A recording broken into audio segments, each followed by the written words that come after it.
Have you ever wondered why your room gets messy all by itself? You clean it up, making everything neat and tidy. But then, day by day, things start to get out of place. Clothes end up on the floor, books pile up on your desk, dust settles on every surface. It seems like a constant battle against chaos. You have to put in effort to keep it clean, but it takes no effort at all for it to become a mess again. This simple, everyday struggle is connected to one of the most powerful and fundamental laws in the entire universe. It's a concept that governs everything from your morning coffee to the fate of the brightest stars. This big idea is called entropy. It might sound like a complicated scientific term, but it's really just a way of measuring disorder or randomness. The universe, just like your bedroom, has a natural tendency to move from a state of order to a state of disorder. Think about it. It's much easier to scramble an egg than to unscramble it. It's easier to break a glass than to put all the tiny pieces back together perfectly. This one-way direction of events is a clue to understanding how the universe works on the grandest scale imaginable. This isn't just about tidiness. It's about the flow of time itself. Imagine you are watching a movie. You see a building collapse into a pile of rubble and dust. You know, instinctively, that the movie is playing forward. If you saw a pile of dust and rubble suddenly assemble itself into a perfect building, you would immediately know the movie was running in reverse. This sense of direction, this feeling for what is the past and what is the future, is guided by entropy.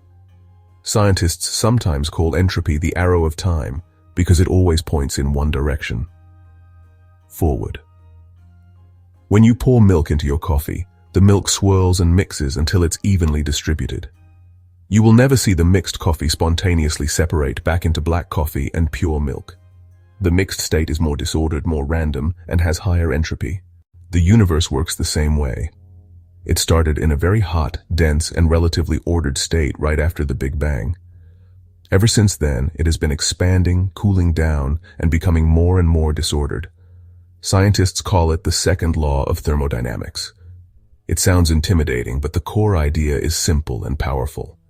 It states that in any isolated system, one that doesn't exchange energy or matter with its surroundings, the total amount of entropy or disorder will always increase over time. Think about a brand new deck of cards. When you first open it, the cards are in perfect order. All the spades are together, followed by the hearts, diamonds, and clubs. Each suit is arranged from ace to king. This is a highly ordered, low entropy state. Now, what happens when you shuffle the deck? You throw the cards into a random mix. There are trillions upon trillions of ways a deck of cards can be shuffled. The shuffled state is far more probable, and therefore has much higher entropy. You could shuffle that deck for your entire life, for 1 billion years even, and you would almost certainly never get back to that perfect brand new order. Another fantastic example is a drop of ink in a glass of water. Initially, the ink is a concentrated self-contained droplet. When you release that drop into the water, you witness entropy in action. The ink molecules immediately start to spread out. After a few minutes, the water is a uniform light blue color. The ink is now thoroughly mixed and disordered. Its entropy has reached a maximum. Imagine you're at the beach on a beautiful sunny day. You decide to build a magnificent sandcastle. You gather sand, pat it down, and carefully sculpt towers, walls, and a moat. You are creating a small, localized pocket of order out of the random chaos of the beach.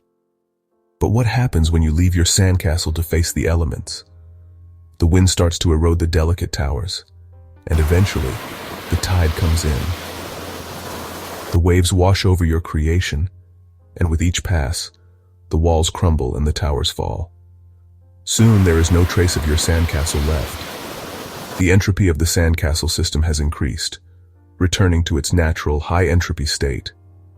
This is a powerful metaphor for life and civilization itself. Living organisms are incredibly complex and highly ordered systems. Your body, for instance, is a marvel of organization, with trillions of cells working together in a precise and coordinated way. To maintain this order, you must constantly take in energy from the outside world by eating food. However, the act of staying alive, of maintaining this low entropy, comes at a cost.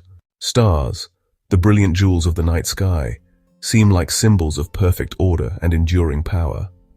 They are massive, gravitationally bound spheres of hot gas, following predictable life cycles. However, these cosmic beacons are actually the universe's most powerful engines for creating chaos. A star is born from a vast, cold cloud of gas and dust that collapses under its own gravity. Inside the core of a star like our Sun, an incredible process called nuclear fusion takes place. Here, simple, light atomic nuclei, like hydrogen, are crushed together by immense pressure and heat to form more complex, heavier nuclei, like helium. This process releases a tremendous amount of energy, which pushes outward and prevents the star from collapsing. It starts as concentrated, high-quality gamma rays and then travels outwards, getting converted into less ordered forms like X-rays, ultraviolet light, and visible light before it finally radiates away from the star's surface. This escaping radiation is the main product of the star's entropic factory. This energy spreads out across the cosmos, warming distant planets, but mostly just dissipating into the cold, empty void. If stars are the individual engines of chaos, then galaxies are the grand cities where these engines operate on an industrial scale. Over immense timescales, far longer than human comprehension, galaxies themselves are subject to the relentless pull of entropy. The stars within a galaxy are in constant motion, orbiting the galactic center. Over billions of years, occasional close encounters between stars can slightly alter their paths. They gradually randomize the orbits of the stars, causing the elegant spiral arms and dense central bulge to slowly blur and spread out. Sometimes they merge in spectacular cosmic collisions, a process that thoroughly scrambles the positions of their stars. Occasionally, a star will gain enough speed from a close encounter to be flung out of the galaxy entirely. Over trillions of years, galaxies will slowly evaporate their stars one by one, bleeding their ordered structure away into the void. The majestic structures we observe through our telescopes are not permanent fixtures of the cosmos. They are like cosmic sandcastles, built by gravity, that are being slowly eroded by the relentless tide of the second law of thermodynamics. Right now, the universe is filled with dramatic temperature differences. We have incredibly hot stars and incredibly cold, empty space. This difference, this gradient, is what allows useful work to be done. The universe is expanding, and as it expands, it cools. The energy radiated by all the stars and galaxies continues to spread out, becoming ever more dilute and evenly distributed. Think of it like a drop of hot red dye in a vast cold swimming pool that is constantly growing larger. This process leads to a state that scientists call thermal equilibrium. This is the state of maximum entropy. In this state, there are no hot spots and no cold spots. There is no flow of energy because energy only flows when there is a temperature difference. Without an energy flow, no work can be done. Stars can no longer shine, chemical reactions cease, and the complex processes required for life become impossible.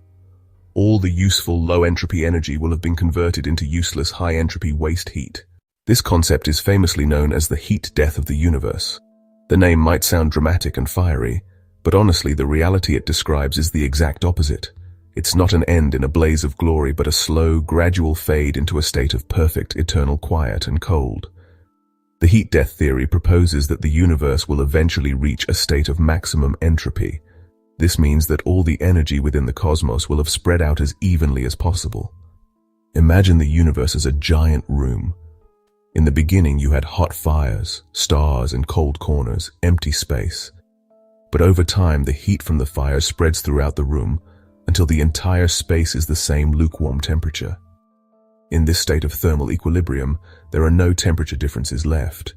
Without a flow of energy from hot to cold, no work can be done. The universe becomes a stagnant and unchanging place.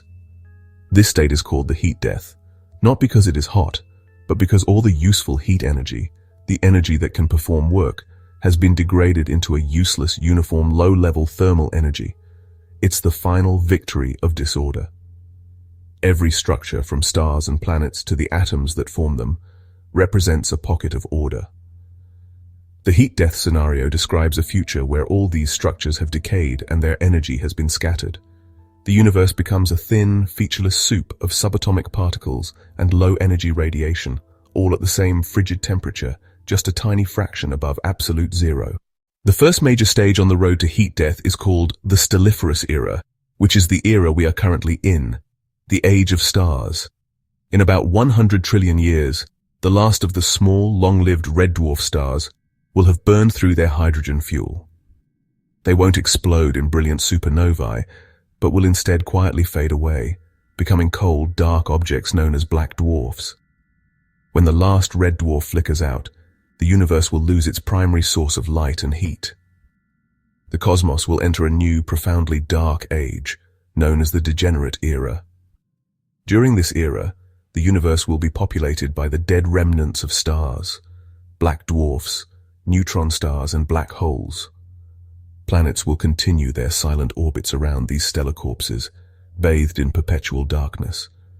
The galaxies themselves will have dissolved, their stellar remnants now scattered and drifting aimlessly through the expanding void. Sometimes two brown dwarfs or black dwarfs might collide and merge, creating a brief, faint flare-up of a new, short-lived star. These will be the last sporadic sparks of light in an otherwise pitch-black universe. More commonly, the orbits of these dead stars will be slowly altered by gravitational encounters, occasionally flinging one of them out of the ghostly remnants of the galaxy altogether. This degenerate era will last for an almost incomprehensible length of time, perhaps from 100 trillion years up to 10 to the power of 39 years. The degenerate era is defined by the existence of stellar corpses made of protons, neutrons, and electrons. We think of protons, the building blocks of atomic nuclei, as being fundamentally stable. In fact, we've never definitively observed one decaying. However, some of our most advanced theories of physics, known as grand unified theories, predict that protons are not truly eternal. They suggest that over immense timescales, protons will eventually decay into lighter subatomic particles, like positrons and photons. This process is incredibly rare, with a predicted half-life of at least 10 to the power of 34 years. While this timescale is so vast it's almost meaningless to us, in the far future of the universe, time is not an issue. After trillions upon trillions of millennia have passed, proton decay will become the most important process in the cosmos. Every object left over from the age of stars, the black dwarfs, the neutron stars, the frozen planets, is made of protons. One by one, over these unimaginable eons, their constituent protons will begin to vanish. A proton will suddenly decay, releasing a tiny puff of energy and radiation. This process marks the beginning of the proton decay era. It is the ultimate triumph of entropy over matter. After all the stars have died and all the protons have decayed, the universe will enter its penultimate phase, the black hole era. The only concentrated objects remaining will be black holes, drifting like lonely ghosts in the endless darkness. These gravitational behemoths will have swallowed up the centers of old galaxies, and any matter that fell into them. For a time, they will be the kings of the empty cosmos, the last bastions of structure and complexity in a universe that has otherwise dissolved into chaos. However, even black holes are not eternal. In the 1970s, the physicist Stephen Hawking made a revolutionary discovery. He found that, due to quantum effects near their event horizons, black holes are not completely black.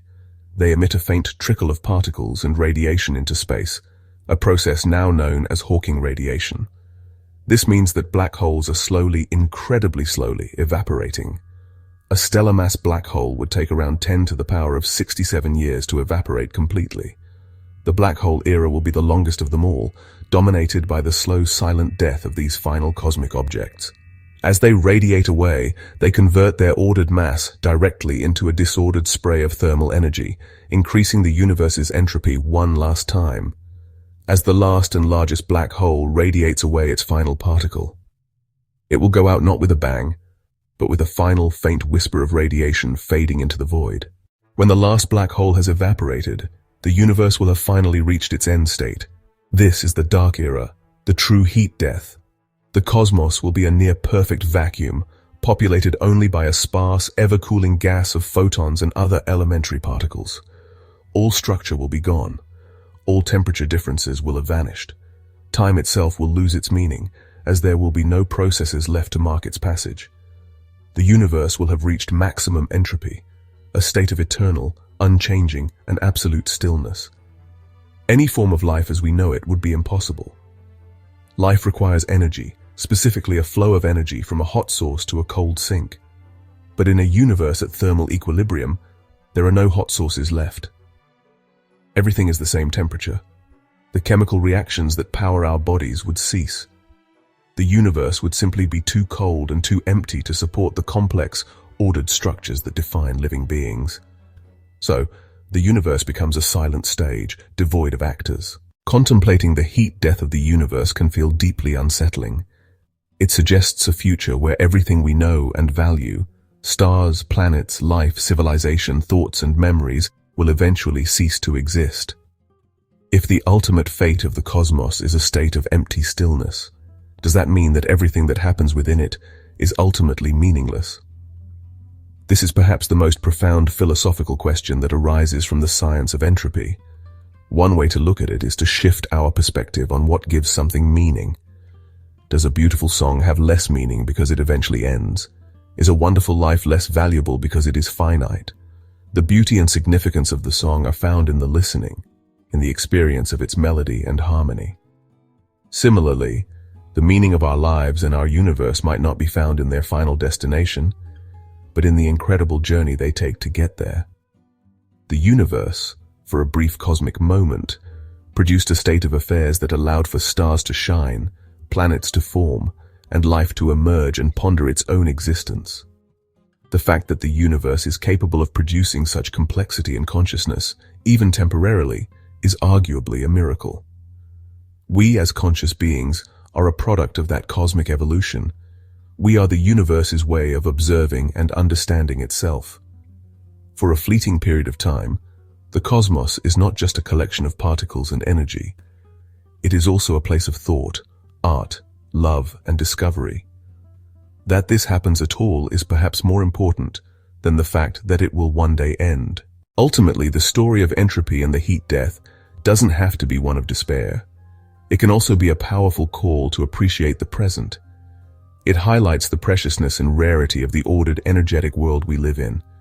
We exist in that brief, glorious summer of the universe, a time when the cosmic fire is burning brightly. Knowing that the light will one day fade makes the warmth and brilliance of today all the more significant. The final, cold silence of the future gives a profound and urgent meaning to the vibrant sounds of the now. We have journeyed from the simple messiness of a bedroom to the ultimate cold fate of the entire cosmos. We've seen that entropy, the relentless march towards disorder, is a fundamental law of reality. It is the arrow of time, guiding everything from a drop of ink spreading in water to the slow death of the last star. This single, powerful concept explains why the universe began in a special ordered state and has been evolving towards a more chaotic, spread-out future ever since. The knowledge that our vibrant, complex era is just a fleeting moment in the lifespan of the cosmos makes our existence all the more precious. Life, consciousness, and the ability to wonder about the universe are incredibly rare and beautiful byproducts of a temporary pocket of low entropy. We are the universe made aware of itself, a brief but brilliant flash of light in the vast cosmic darkness. The universe, for now, is awake and alive with stars, galaxies, and thought. The fact that it will one day fall silent does not diminish the beauty of the song it is singing right now. The unavoidable end gives us the ultimate reason to embrace the magnificent, fleeting wonder of the now.